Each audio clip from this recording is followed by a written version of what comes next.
Hello friends. To kick off this year's holiday season, we wanted to bring you 7 spooky Christmas legends from all around the world. Legend 1 is Krampus, from Germany, Austria, and Italy. The specific origins of this infamous beast are unknown, but Krampus is the opposite of Father Christmas, Santa Claus, or Saint Nick as you may know him. He's half goat, half horned demon, and this European legend loves to eat children around the holidays if they've misbehaved. What's almost as terrifying is that there are celebrations which honour Krampus, such as the Krampus Run, where people dress up in elaborate and expensive costumes and descend upon the Munich Christmas market.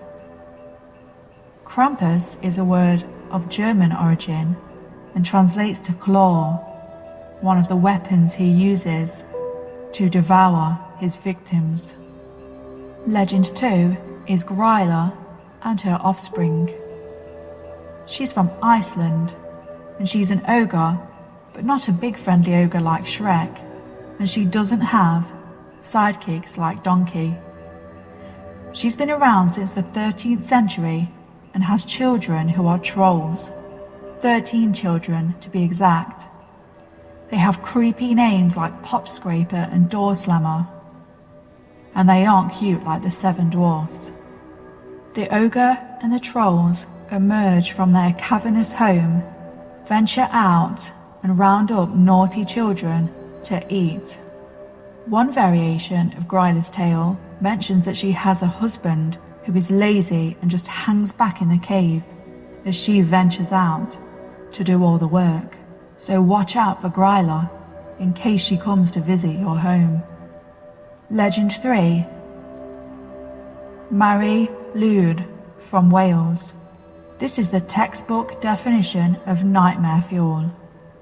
There is said to be a religious rite or tradition starting in the early 1800s. Celebration which takes place around Christmas time and involves Welsh residents donning horse skulls or placing a horse skull on a stick and going door to door singing to homeowners. If you encounter a horse skull on your doorstep, you're supposed to be the receiver of good luck. Legend 4, Hans Trap from France. This is the age-old tale of a man selling his soul to become rich, which happened all the way back in the 15th century. The greedy M. Trap did so, and the Catholic Church got word of it, stripped him of his wealth and exiled him from society. Lonely, he went mad, living out the rest of his days at a cabin high in the mountains, somewhere in the Alsace-Lorraine. One day, a small boy came across his dwelling, and a hungry, unstable trap is said to have cooked him for dinner. As fate would have it though, before he could dig in, Trap was struck by lightning and killed.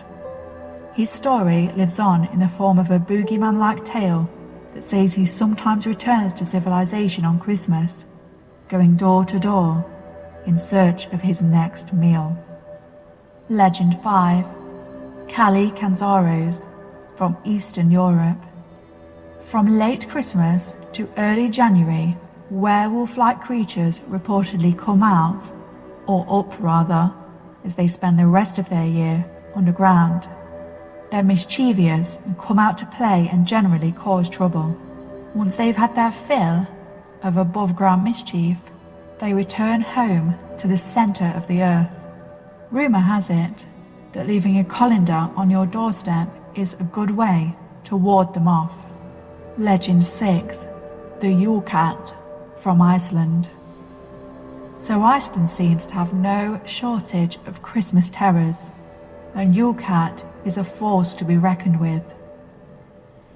Yule Cat is a giant cat who punishes people for not working hard.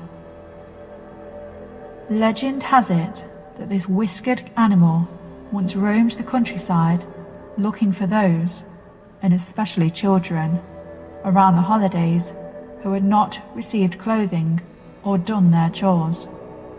Kids who worked hard throughout the year were treated to fresh garments just before the new year, so if they didn't have them, that was a good way for Yule Cat to tell that they hadn't been working hard.